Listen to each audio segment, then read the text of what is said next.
Analisis faktor yang menyebabkan terjadinya alih fungsi lahan pertanian menjadi lahan perkebunan sawit terhadap perekonomian penduduk di Desa Lebak Balam, Kecamatan Silau. Sebelumnya perkenalkan, saya Linda Amelia, NPM 19030019 dari Prodi Geografi 19A, Fakultas Ilmu Sosial Humaniora. Pada video kali ini saya akan membahas mengenai apa saja faktor yang menyebabkan terjadinya alih fungsi lahan pertanian menjadi lahan perkebunan sawit di Desa Lebak Balam, Kecamatan Silau. Kemudian apa yang menyebabkan terjadinya alih fungsi lahan pertanian menjadi lahan perkebunan sawit di Desa Lebak Balam, Kecamatan Silaut. Dan yang terakhir, bagaimana dampak adanya alih fungsi lahan pertanian menjadi lahan perkebunan sawit di Desa Lebak Balam, Kecamatan Silaut. Sebelum lebih lanjut, saya akan menjelaskan bahwa Kecamatan Silaut adalah suatu kecamatan paling selatan Kabupaten Pesisir Selatan, Provinsi Sumatera Barat. Secara administratif, kawasannya adalah kawasan Nagari Silaut yang berbatasan langsung dengan Provinsi Bengkulu.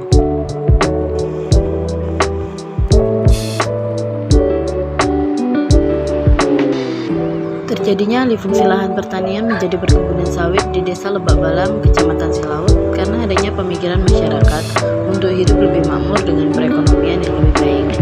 Masyarakat berpikir demikian karena pada masa pertanian ekonomi penduduk tidak begitu baik karena hasil dari pertanian tidak bisa mencukupi kebutuhan sehari-hari. Sebelum adanya alih fungsi lahan pertanian menjadi lahan perkebunan sawit, masyarakat sangat bergantung kepada hasil pertanian seperti tanaman jagung, kacang-kacangan, dan sayur-sayuran, yang mana hasil dari panennya kemudian dijual dengan harga pasar yang bisa dikatakan sangat murah. Padahal biaya untuk perawatan tanaman sebelum dipanen terbilang mahal karena harus melakukan pemupukan, penyemprotan hama, dan sebagainya. Belum lagi jika mengalami gagal panen, maka petani akan sangat rugi. Dari masalah-masalah tersebutlah masyarakat di Desa Lebak Balam memilih untuk melakukan alih fungsi lahan dengan tujuan agar dapat memperoleh hasil yang lebih baik untuk mencukupi kebutuhan hidup. Masyarakat juga berpikir dengan mengganti pertanian menjadi perkebunan sawit akan lebih menguntungkan karena sawit merupakan tanaman yang bersifat tahunan, yang dapat diartikan masa hidupnya lebih dari 1 tahun.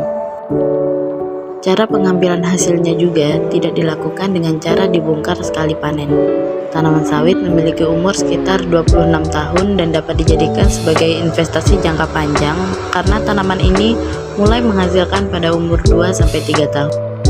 Kesimpulan dari penjelasan sebelumnya, petani melakukan alih fungsi lahan yang berupa lahan pertanian menjadi lahan perkebunan sawit, yaitu petani berharap dengan memiliki lahan perkebunan sawit bisa meningkatkan pendapatan yang diterima dari sebelumnya.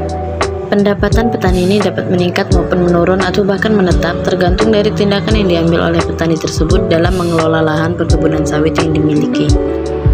Berdasarkan kerangka pemikiran yang telah disusun, maka dapat dirumuskan hipotesis yaitu diduga alih fungsi lahan berpengaruh terhadap perekonomian masyarakat di Desa Lebak Balam, Kecamatan Silaut. Yang kedua yaitu diduga alih fungsi lahan berpengaruh terhadap kesejahteraan masyarakat.